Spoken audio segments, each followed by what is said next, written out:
Kabbalah. Una visión holística para comprender la Torá. Curso impartido por el rabino Moshe Shlomo Yerushalmi.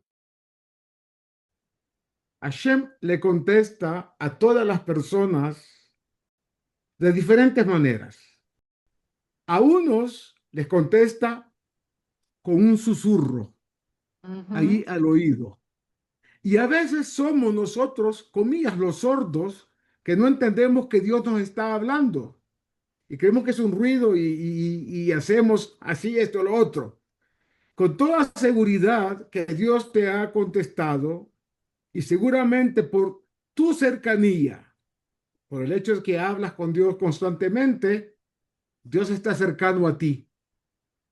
Y crees y sientes que Dios debería hablarte más fuerte.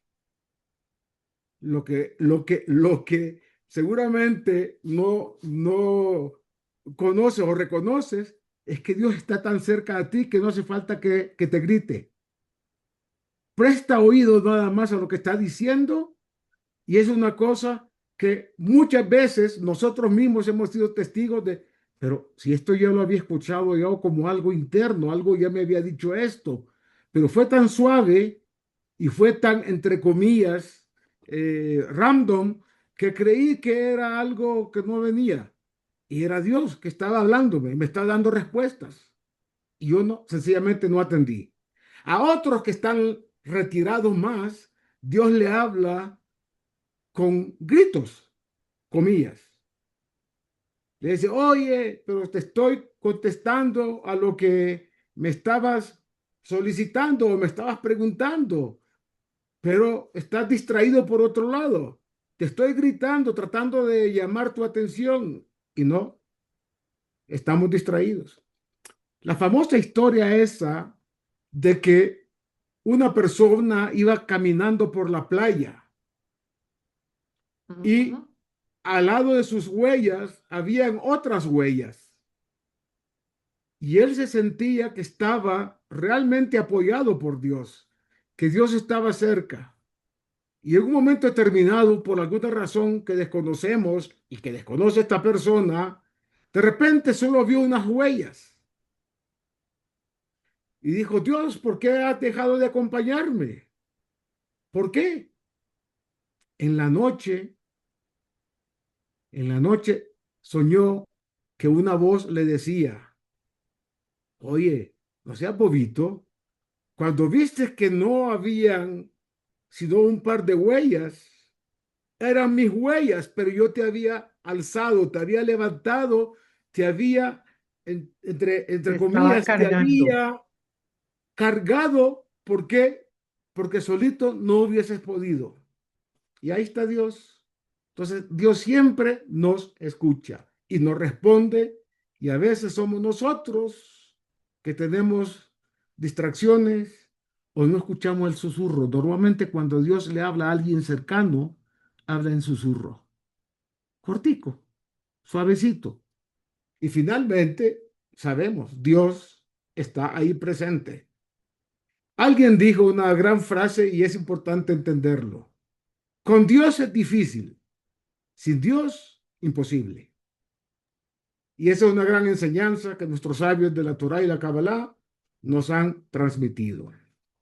Bueno, hoy no hablé ni saludé a todos, quiero saludarlos. Gracias a Dios estamos de nuevo, como todos los jueves, acá, juntos, para nuestra acostumbrada clase. Hoy vamos a hablar, perdón, vamos a hablar de lo que ocurre con las 10 plagas en Egipto.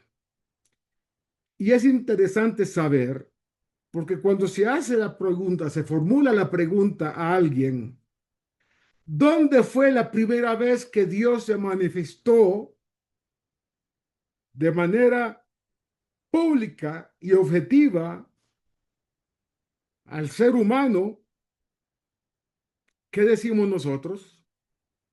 Normalmente, no, fue en el Gan Eden que se le mostró y se le comunicó con el Amarishón y con Javá. Realmente, al final, de todo, Dios se manifestó de manera pública en Egipto a través de su manifestación frente a la actitud de Faraón, Paró, que había esclavizado al pueblo de Israel. Y en ese momento, Dios, a través de las 10 plagas, forma una conexión, una comunicación permanente con el pueblo de Israel, y no solamente con el pueblo de Israel, con Faraón y con la tierra de Egipto. Esas 10 plagas están conectadas con lo que dice el libro de Bereshit, el Midrash, que en los libros de Kabbalah, Beazara Ma'amarot Nibrah Haolam. Con 10 dichos divinos, Dios creó el mundo. Esos 10 dichos divinos se convierten después en la época de Éxodo en las 10 plagas. Y en la época de la recepción de la Torá a través de los 10 mandamientos. Entonces Dios ya está manifestándose de manera pública a través del número 10. 10 mamarot, 10 dichos, 10 plagas y los 10 mandamientos. Entonces, si eso es así, ¿cuál es entonces el significado, de acuerdo a la Kabbalah, de esas 10 plagas? Vamos a empezar por lo que dice el Zohar en sus manifestaciones, llamémosles profundas, místicas, sobre este tema. Para el Zohar, esas 10 plagas son no un castigo sobre el pueblo egipcio, sino un proceso para neutralizar, desmantelar las fuerzas oscuras de la creación, las clipot, las cáscaras que impiden que la luz divina aparezca de manera correcta, permanente, de manera, digamos, objetiva frente al ser humano. El Zohar explica que el faraón y Egipto estaban conectados a un sistema de energía impura que tenía 10 niveles, una especie de árbol de la muerte y no un árbol de la vida como en la Torá y en la Kabbalah, que imitaba de forma invertida a las 10 sefirot, a las 10 dimensiones de luz del En Sof Baruj Hu. Cada plaga, cada macá, como se dice en hebreo, vino, comillas, a golpear, pero también a desactivar una de esas fuerzas. Entonces, si vemos el árbol de la vida conectado hacia el cielo, el árbol de la muerte al que estaba conectado a Egipto, traía sus raíces en la parte más oscura de la fuerza de la creación. Entonces, era como una especie de imitación burda, una imitación falsa completamente de lo que es realmente las fuerzas de Kedushá, de santidad, en lo que es la Torá y la Kabbalah. Entonces, el proceso de las 10 plagas tiene entonces un sentido importante, pero para entender ese sentido hay que dividirlos en 3 grupos, o sea, 3 grupos indicados por el acrónimo que aparecía en el maté, en el bastón de Moshe, esos nombres estaban allá, y también son los mismos acrónimos de lo que Rabí Yehudá dijo, igual lo leemos en la Agadá, que él solía juntar con iniciales las 10 plagas, como se dice en hebreo. Y esos nombres son los siguientes, esas divisiones.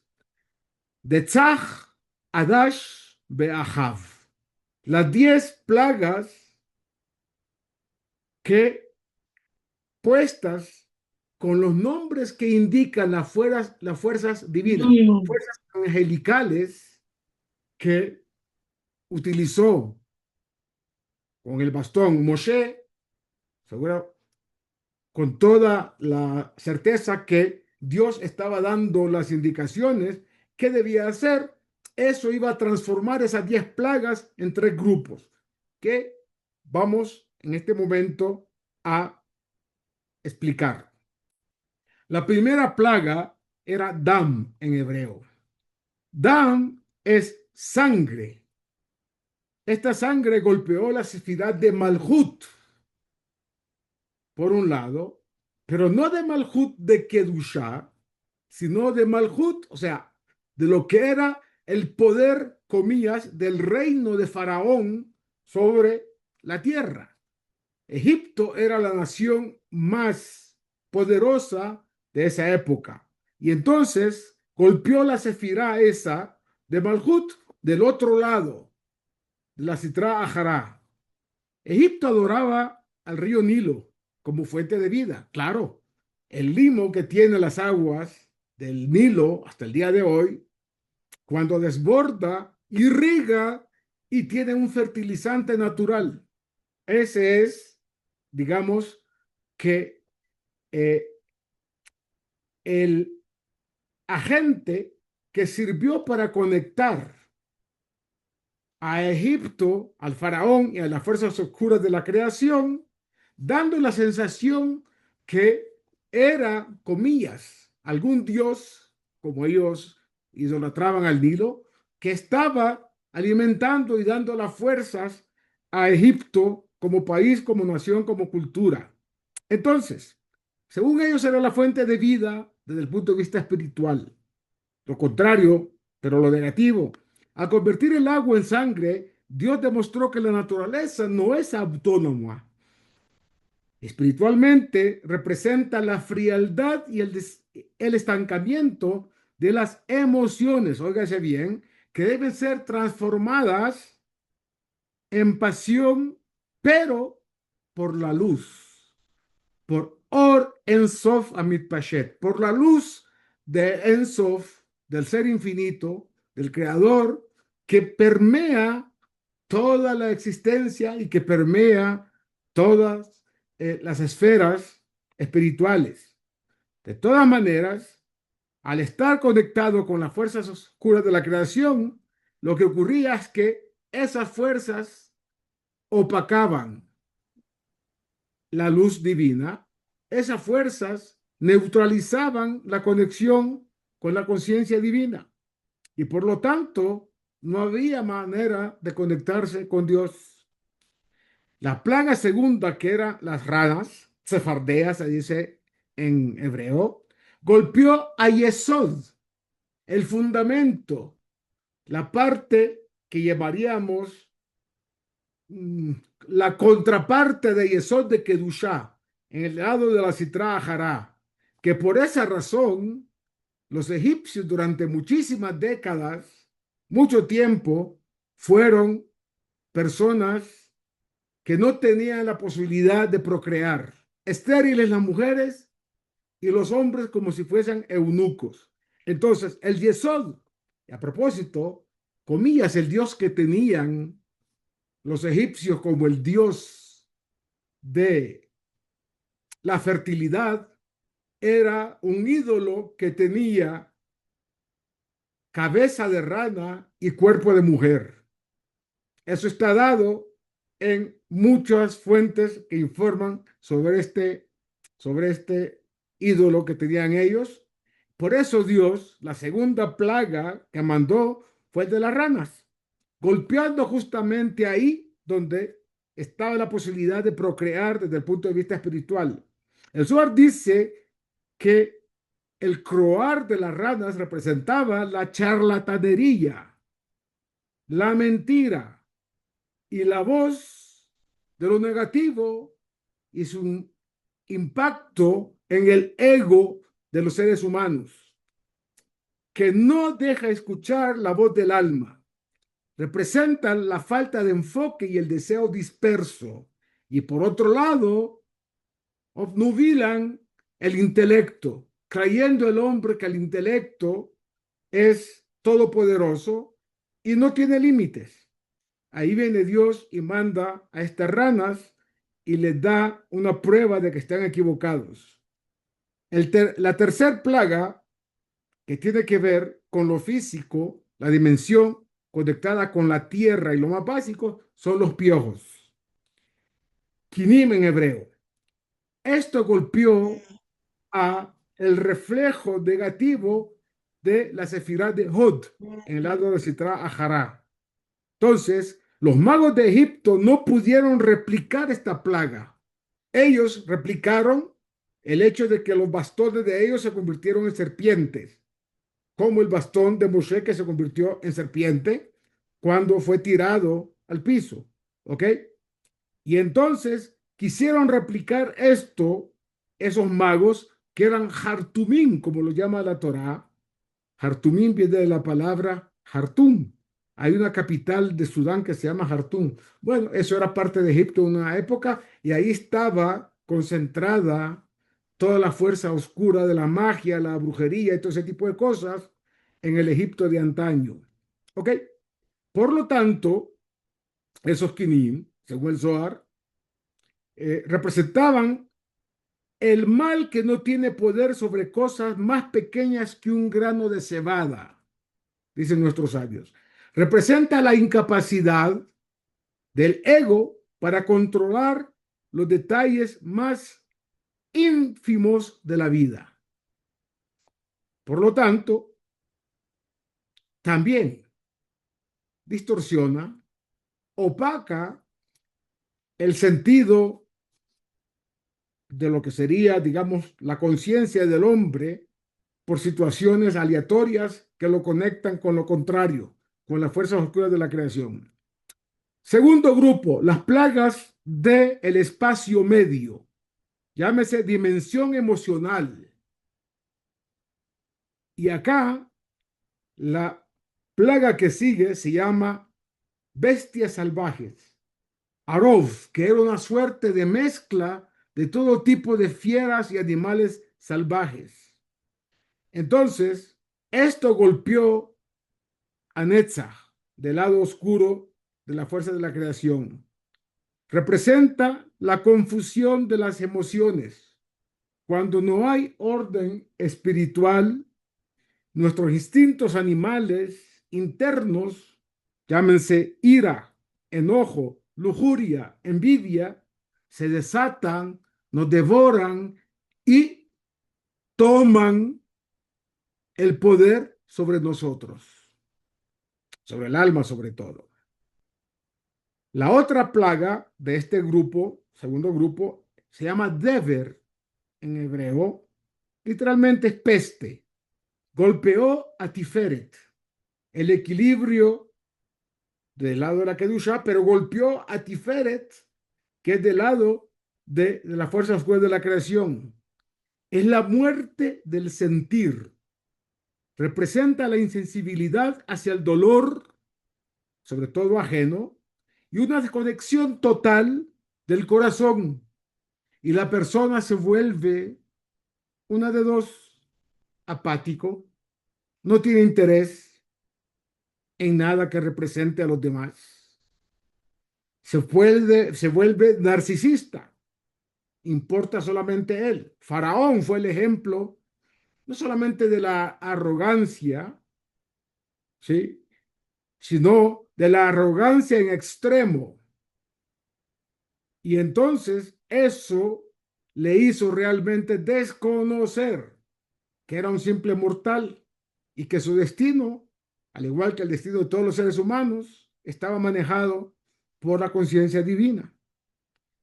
Por último, de este grupo venía lo que se llama Shejin, que era una suerte de úlceras que aparecían en el cuerpo de los egipcios, de Faraón incluyendo.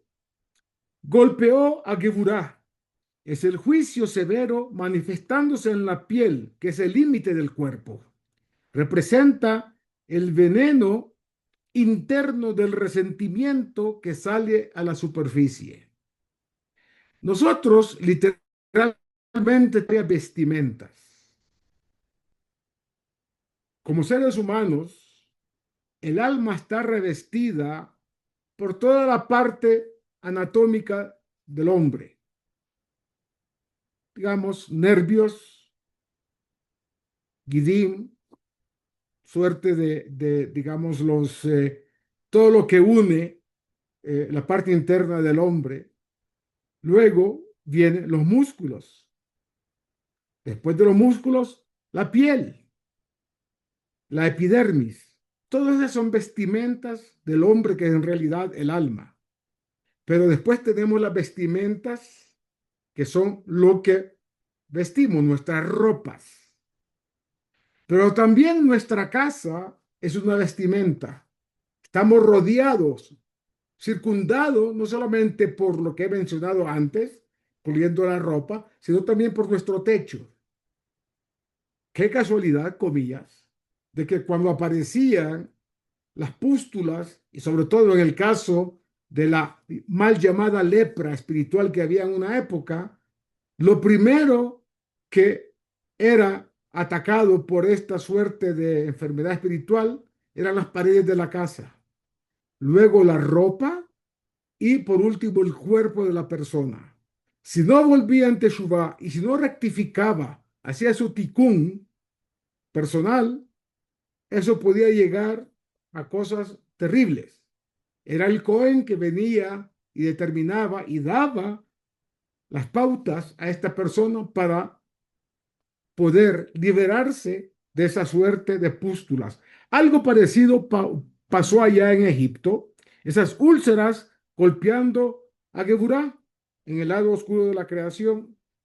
Es el juicio severo, dijimos, manifestándose en la piel, el límite del cuerpo, y representa el veneno que sale de adentro hacia afuera. Y ahí, en la superficie, aparece. El tercer grupo son las plagas, llamémoslas celestiales, es decir, la dimensión mental conectado con el mundo de Briá, creación. En estas plagas tenemos el granizo, la langosta, la oscuridad. Cuando hablamos de granizo, barad en hebreo, el barad golpeó a la sefirá de Gesed. El granizo es agua, que normalmente es misericordia, es bondad. Pero en este caso era agua, óigase bien, según los libros de Kabbalah, congelada, pero había dentro de ella, como explica el Zohar, un fuego interno que envolvía al núcleo, y ese fuego estaba alrededor envuelto por una especie de hielo que curiosamente no se derretía por el fuego que había dentro. Una paradoja que el ego no puede comprender. ¿Cómo la bondad y la disciplina deben trabajar juntas? O dicho en otras palabras, cómo Gevurá y Gesed tienen que interactuar para que haya misericordia. La segunda plaga de este grupo, langostas. Langostas hablando de una suerte de grillos, ¿sí? Esta se llama en hebreo arbé. Golpeó la sefirá de Biná del otro lado. Las langostas oscurecieron la tierra por su gran cantidad y devoraron todo aquello que estaba en los campos de Egipto. Por lo tanto, representan los pensamientos negativos invasivos que consumen nuestra capacidad y consumieron la capacidad de Faraón y sus allegados de definitivamente razonar y entender el propósito de la vida. La tercera de este tercer grupo era Hoshech, oscuridad. esto golpeó a Jochma.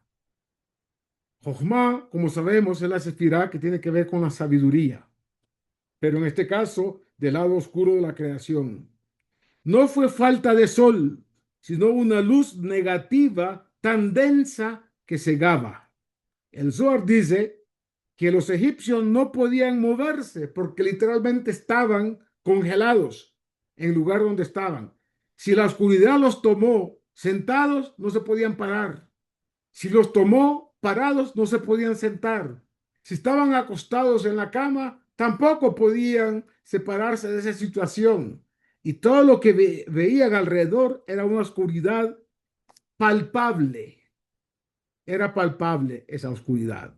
Entonces, representa la ceguera espiritual absoluta, donde uno no puede ver absolutamente nada, y menos al prójimo, y menos tener juicios intelectuales, y constituye esto un aislamiento total de la persona, dejándolo solo en su ego. Terrible. La cuarta plaga de este grupo, que es una plaga aparte por el impacto tan fuerte que tuvo en Egipto, se llama la plaga final. Eso se llama Makat Bejorot, la muerte de los primogénitos, conectado con la raíz de todo, la raíz de todo, donde en Sefirat Keter golpeó a Keter, en este caso, de la parte, a otra parte, la parte oscura, que es la cabeza del sistema, representado por la corona que tenía, Keter es corona en hebreo, la corona que tenía Paró como rey de Egipto. Entonces, él era la cabeza de todo ese sistema corrupto. Al eliminar al primogénito, que implica el orgullo de los egipcios, se rompió el cordón umbilical que unía a las personas con la fuente de la negatividad, permitiendo que las chispas de luz fueran liberadas. Por eso era importante, porque esto fue el rompimiento absoluto de todas esas cáscaras, clipot, que habían de alguna manera absorbido todo lo que era la posibilidad de conexión con lo divino, las chispas divinas. El significado profundo de todo esto no es otra cosa que desbloquear la posibilidad de percibir a la Shejinah. El Zohar enseña que las 10 plagas fueron necesarias para liberar la presencia de la Shejinah, la presencia divina, que estaba exiliada en Egipto. Eso es una manera de hablar, ¿sí? O sea, no había presencia, no había conciencia de lo divino en Egipto. Por supuesto que si vemos en el conjunto todo esto, podemos considerar que lo que ocurrió fue allá un golpe de una energía impresionante. Cada una de las Makot, de esas plagas, fueron golpes duros para despertar a las almas que estaban, por un lado, secuestradas por las fuerzas oscuras de la creación o dormidas en el sistema del faraón. El objetivo no era destruir a los egipcios por crueldad, sino romper las clipot que impedían que la luz divina llegara a este mundo físico. No solamente en Egipto, en todo el mundo físico, imagínense ustedes. Esto tiene una conexión importante con el individuo. El pueblo de Israel, cada uno tenía que también, aunque no recibieron el impacto directo de estas plagas, cada uno debía de limpiar en sí mismo aquello negativo que pudiera tener alguna relación con una de las plagas determinadas. Por ejemplo, la sangre es el estancamiento y la falta de entusiasmo espiritual. Además, la falta de vida en el sentido espiritual. Así como la sangre da vida al cuerpo, a las células, espiritualmente, si no hay ese flujo divinidad, de fuerzas divinas, de Shefa de Dios, es decir, el impacto de la luz que va proyectándose a nosotros desde la divinidad, eso hace que se pierda el entusiasmo. La oscuridad era la incapacidad de ver no solamente nuestras necesidades de lo espiritual, sino las necesidades físicas de otros. Faraón, en la creencia de que él era el más importante de todo ese sistema, como sabemos, era la cabeza, la raíz de todo ese sistema corrupto. En nuestro caso, o el caso del pueblo de Israel allá en Egipto, también había una influencia negativa en la creencia de que cada uno era responsable de sus propios éxitos, quitando de la ecuación la conexión con el Creador, la conexión con aquel que da la luz, la vida y la energía para vivir. Entonces, vamos a ver una cosa interesante. Una de las observaciones más fascinantes del Zohar, porque revela cómo funciona la jerarquía de las energías y el respeto profundo que la Kabbalah tiene por la naturaleza y la gratitud, es ver el resultado de todas esas plagas o macota en hebreo aplicadas a Egipto. Por ejemplo, ¿por qué razón tuvo Dios que hacer responsable de una o de varias macot a varias personas, incluyéndose a sí mismo? Por ejemplo, Moshe no golpeó ni la tierra ni golpeó el agua del río Nilo. ¿Por qué? Dice el Zohar, las tres primeras plagas, sangre, ranas y piojos, no fueron iniciadas por Moshe, sino por su hermano Aarón.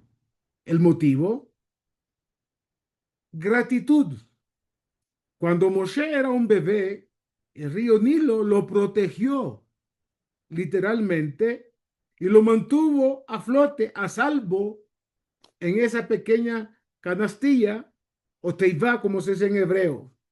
El Zohar enseña que la conciencia de un profeta, de todos los profetas, pero con más razón, un profeta tan grande como Moshe, no podía, comía, golpear aquello que le había servido de protección. La tierra, de igual manera, ocultó el cuerpo del egipcio que Moshe eliminó para defender a un hermano hebreo. Por lo tanto, dijo Moshe, yo no voy a golpear la tierra para que produzca los piojos. La lección de todo esto, dice el Zohar, nos da una herramienta práctica.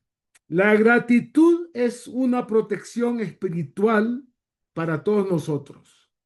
Tener gratitud en principio frente a Dios, lo que tenemos, lo que hemos recibido, aunque nos hayamos esforzado un poquito para alcanzar eso.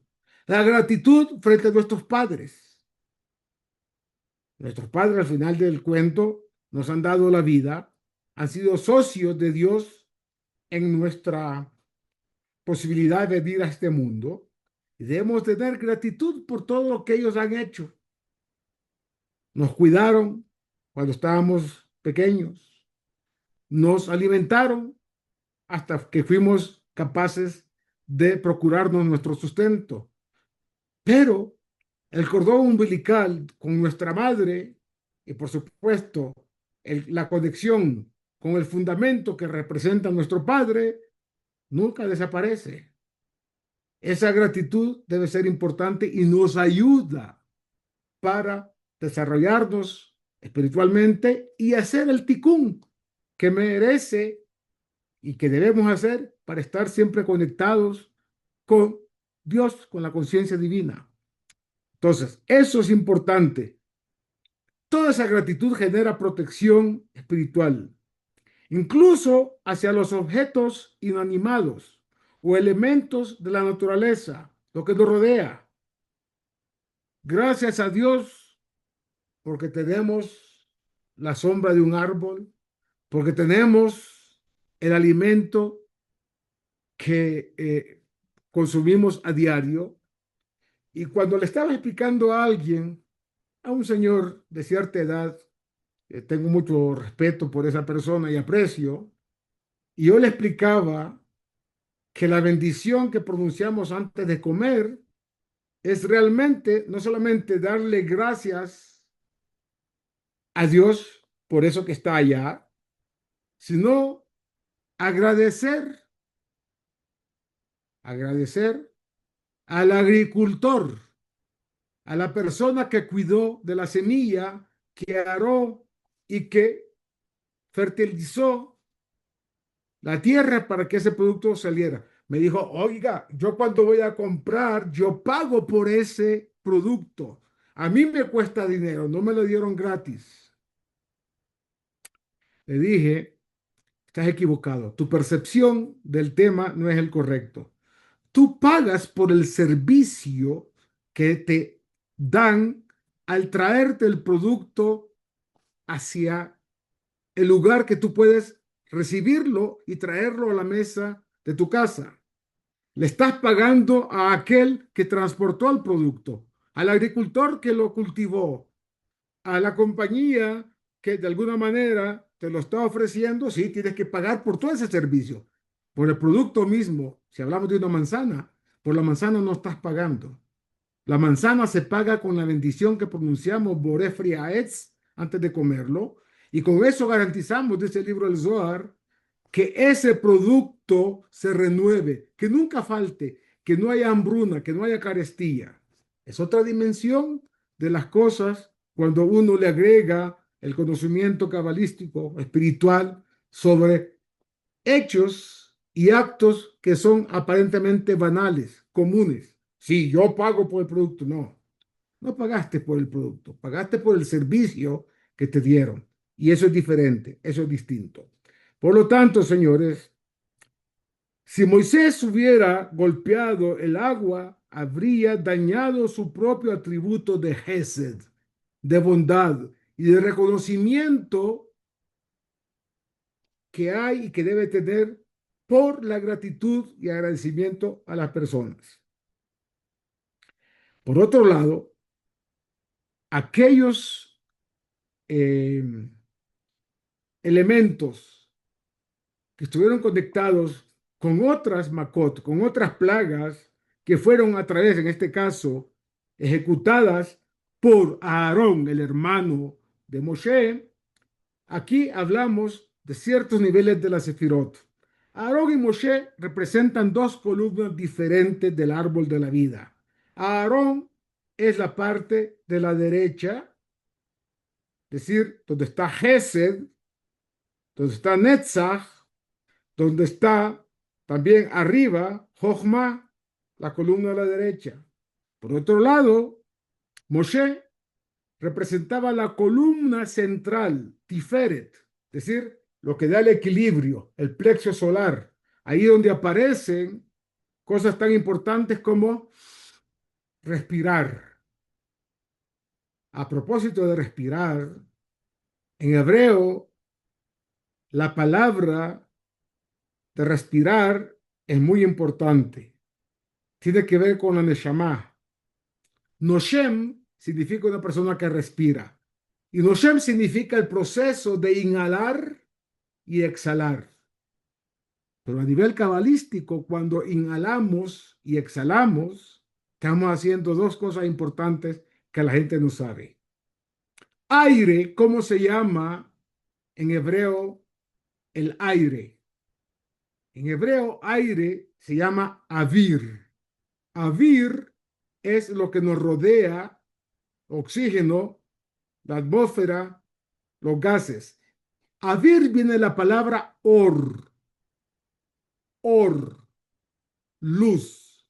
Cuando estamos en el proceso de respirar, no solamente estamos inhalando aire puro y exhalamos aquello que es negativo, o sea, lo que representa las fuerzas oscuras de la creación, exhalamos y con ello se van cantidad de cosas que podrían dañarnos. Entonces, or es la raíz de avir. Al respirar, nuestros pulmones, que en hebreo se llaman reot, las mismas letras todo conectado, estamos atrayendo luz. Si hablamos de lo que está escrito en otros libros, de otras filosofías o creencias, en la India, eso le llaman prana. Y el ejercicio de respirar, el ejercicio de respirar, le llaman ellos prana yama. Es decir, se está ganando esa energía de luz divina a través de un ejercicio que lo hacemos automáticamente. Si lo haríamos con conciencia, también nuestra conciencia tendría la posibilidad de expandirse. Bueno, eso es un paréntesis entre este tema que nos está ocupando. Por último, hay una suerte de plaga que fue ejecutada directamente por Dios. Hay plagas, dice el Zohar, donde se especifica que fue la mano de Dios la que actuó. Hashem mismo, comillas, mano de Dios, Dios no tiene manos, pero hay algo que él utiliza que tiene conexión con lo que nosotros llamamos mano en nuestro cuerpo. ¿Y qué ocurre ahí? Especialmente en la última de las 10 plagas, la muerte de los primogénitos, Makat Bejorot. El Zohar dice algo impactante. Yo y no un ángel, yo y no un mensajero. El nivel de maldad de los primogénitos de Egipto, ¿sí? La raíz, no solamente estamos hablando del niño como primogénito, sino todo lo que es principio allá en Egipto, comienzo de algo, era tan grande, la raíz de la clipa, como digamos, el nivel de maldad que había en el sistema era tan profundo y corrupto, además de sofisticado, que si un ángel hubiese entrado en ese nivel de oscuridad para ejecutar el juicio divino, se bien lo que es el Zohar, el malaj, el ángel mismo, corría el riesgo de ser succionado. Una suerte, se me ocurre a mí de pensar, de un agujero negro que chupa toda la energía. Entonces, iba a ser succionado por esta fuerza negativa, por esta fuerza oscura de la creación y corría el riesgo de ser contaminado completamente por la negatividad. Se trabajará. Por otro lado, solo la luz infinita del Ein Sof, Baruj Hu, tiene la pureza necesaria para entrar en el centro del mal absoluto, destruirlo y salir sin ser afectado. Esto nos enseña que en nuestras vidas hay problemas tan oscuros o arraigados, tan pegados a nuestro ser, que no podemos resolverlos con mensajeros, dígase, psicólogos, consejeros, trucos aquí y allá, sino que requiere un trabajo espiritual que implica entrega total a la luz divina, a la conciencia del Creador. En otras palabras, Or En Sof, a la luz del En Sof que se proyecta y permea las diferentes esferas y mundos espirituales hasta llegar a nuestro mundo material. Por último, según lo que dice el Zohar, todo esto nos enseña acerca de la responsabilidad. Hay cosas que nosotros debemos hacer por nosotros mismos. Hay cosas en las que debemos acudir a otras, digamos, personas, cosas que debemos enfrentar personalmente según nuestro lineamiento y nivel espiritual, y momentos donde debemos soltar el control completo y dejar que Hashem actúe, que Dios actúe. Y por eso dicen nuestros sabios, va a llegar un momento en que el hombre va a decir lo siguiente, se los digo en hebreo, no tenemos otra opción, la única que tenemos es que confiar apoyarnos en Dios para poder superar las situaciones que puedan presentarse. Yo recuerdo que Tevye en la obra El violinista en el tejado, o como se llama en hebreo, Tuvia Ajolev, Tevye el lechero, decía muchas cosas y el autor conocido con el seudónimo de Shalom Aleichem, ponía frases importantes. Decía, es verdad que nosotros somos cercanos a ti. Es verdad que somos elegidos, comillas, pero de vez en cuando no podrías elegir a otros y escoger a otros, sobre todo cuando se trate de sufrimiento. Los libros del Zohar dicen, los libros de Kabbalah dicen que básicamente nosotros recibimos un paquete, lo estudiamos. La responsabilidad de venir como almas judías a este mundo implica no privilegios desde el punto de vista material, aunque los hay, implica responsabilidades importantes.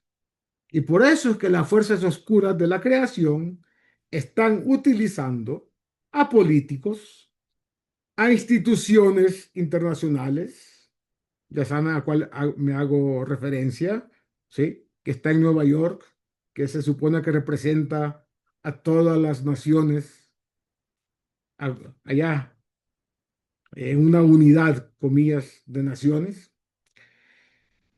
pero también utiliza personajes por ahí, muchos de los cuales son personajes siniestros, aunque no lo aparentan. Y ya saben ustedes los ejemplos de todo ese tipo de personajes. Por lo tanto, fíjense bien ustedes que todo este proceso de la salida de Egipto, no hemos entrado al tema del mar Yamsuf y todo eso lo vamos a estudiar cuando llegue el momento en Parashat Beshalach y todo eso lo vamos a estudiar, es muy bonito, quizás un poquito antes, Parashat Bo, en Beshalach sobre todo. Vamos a estudiar cómo el impacto divino fue tan obvio en la liberación que si bien la conexión de la conciencia divina con lo que está pasando allá en ese viaje espiritual que constituye la salida de Egipto, las 10 plagas fueron el proceso de limpiar la casa, como diríamos, expulsar la negatividad, destruir a las fuerzas oscuras de la creación.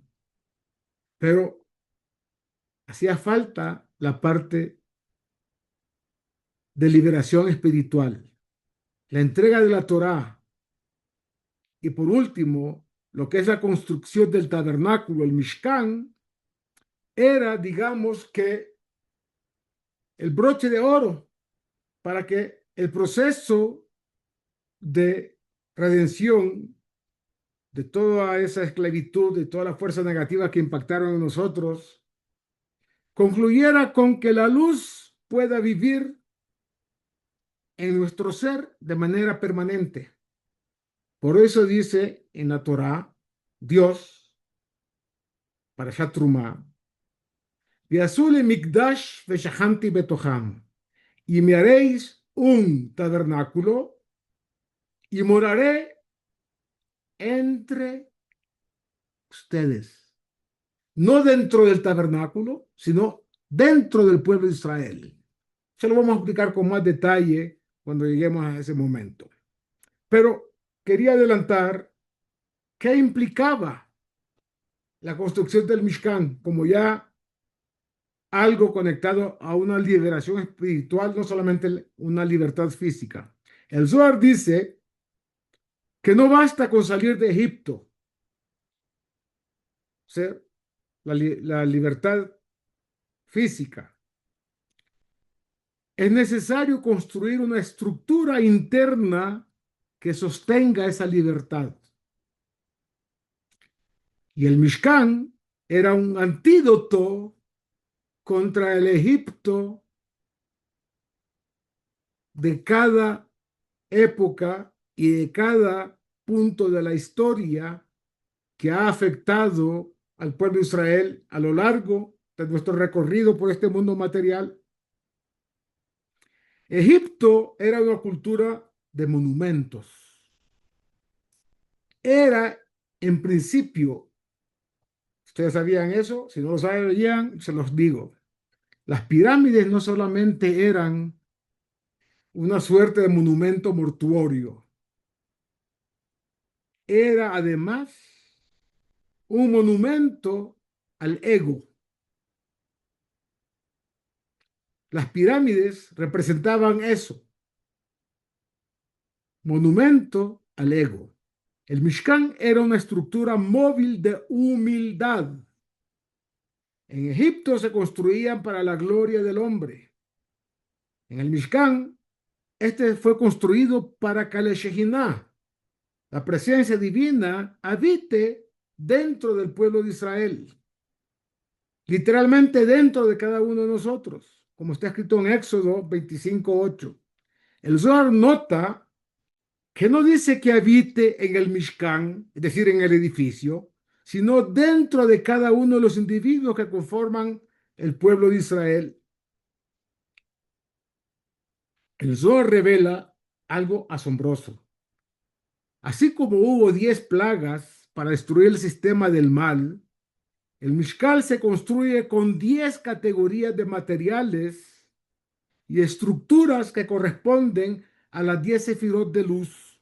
Cuando estudiemos el Mishkan, vamos a entrar en todos los detalles, pero les adelanto, el oro, la plata y el cobre que fueron utilizados para los utensilios, valga la redundancia, allá en el Mishkan, el oro correspondía a Geburah, la fuerza que usamos o que Dios usó para las plagas.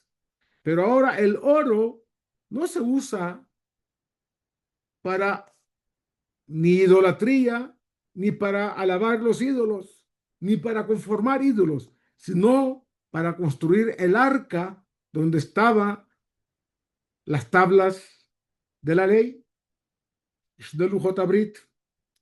Es la transformación del juicio en belleza, tiferet, equilibrio. La plata, por otro lado, representaba, correspondiendo a Gesed, bondad, la energía que fluye libremente después de romper las cadenas de esclavitud de Egipto. El cobre, Nehoshet en hebreo, corresponde a la columna central, que es el equilibrio. Para que la luz que ganamos al superar una prueba no se evapore, necesita vasijas, recipientes. El Mishkan es un conjunto realmente de eso, de recipientes. Estaba el arca de la alianza, Aarón, Abrit, que representa ni más ni menos la conexión con Dios y tiene conexión con nuestro cerebro, el Moaj, Jochma y Binah. Entonces, eso conforma una vasija. Ahí se guardan, allá en el arca, las tablas de la ley. Significa que después de la liberación debemos llenar nuestro cerebro con sabiduría espiritual para volver todo aquello que podría ser negativo, de fuerzas oscuras, de vicios y de cosas equivocadas, en algo que represente, ¿qué cosa? Que represente santidad, que represente no caer en la negatividad. La menorá, el candelabro, representa nuestros ojos y nuestra percepción. Después de las plagas, sobre todo la de la oscuridad, ahora tenemos y necesitamos conexión con algo que genere luz, que encienda la conexión con la luz, el En Sof Baruj Hu. El Zohar dice que la menorá es la capacidad de ver lo bueno alrededor nuestro, sobre todo en nuestro prójimo. Lo que se llama Mizbah HaZahav, el altar del incienso, Ahí el Ketoret digamos, se ofrecía para, de alguna manera, revelar el poder que tiene lo espiritual sobre el significado de la muerte y sobre todo aquello negativo que tenga conexión con destrucción.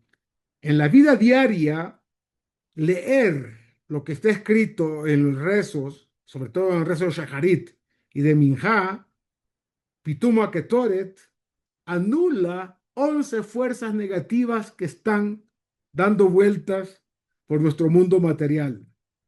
Entonces, en la vida diaria podemos, a través de esa lectura, ofrecer, comillas, incienso cuando lo recitamos a través del habla y Dios lo considera, dicen nuestros sabios, como si estuviéramos ofreciendo incienso allá en el Mishkan o en el Bet Hamidash. Por lo tanto, mantiene a raya las cosas negativas que pueden afectar nuestra vida.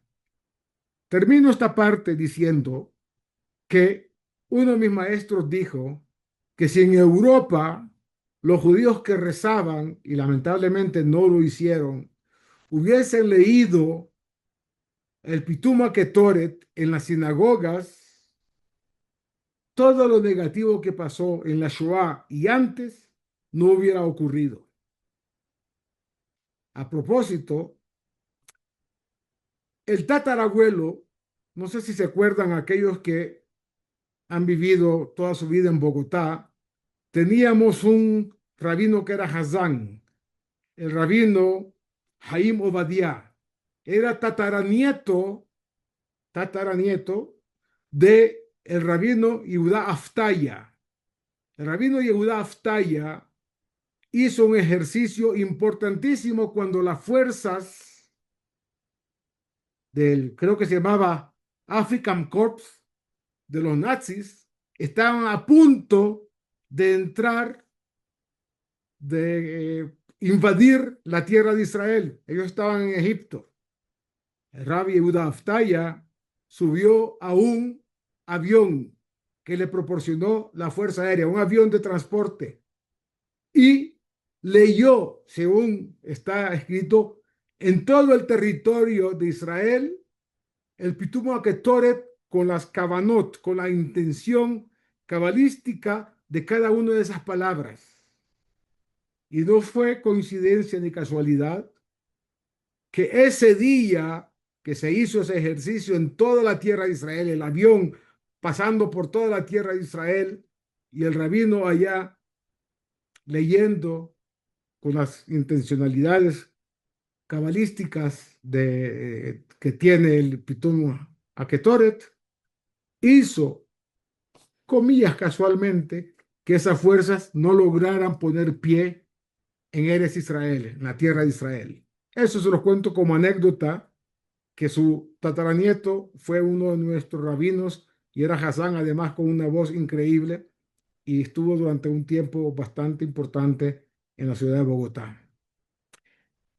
Si hay preguntas sobre este tema, aunque falta mucho para entender todo lo que tenía yo prácticamente preparado para compartir con ustedes, puedo dar, con el favor de Dios, respuestas a esas preguntas.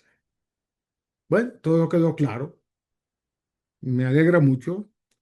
No me resta sino desearles Shabbat Shalom, bendiciones para la próxima semana que viene, alegrías, buenas noticias y que Dios siempre esté en nuestras vidas y nos proteja de todos esos enemigos que son títeres de las fuerzas oscuras de la creación, que son instrumentos para causar daño y propagar antisemitismo y cosas negativas en contra del pueblo de Israel. Amén. Amén, amén. Shabbat Shalom. Shabbat Shalom, Rab. Muchas Shabbat gracias. Shalom. Shalom. Gracias, Raf. Gracias a todos. Gracias a Dale a todos. todos. Shabbat Shalom. Baila todo. Hasta luego. Shabbat Shalom. Chao. Chao, chao. Kabbalah. Una visión holística para comprender la Torá. Curso impartido por el rabino. Moshe Shlomo Yerushalmi. Si te gustó el contenido, por favor obséquianos un like y suscríbete al canal. Cada semana, Blineder, una clase nueva.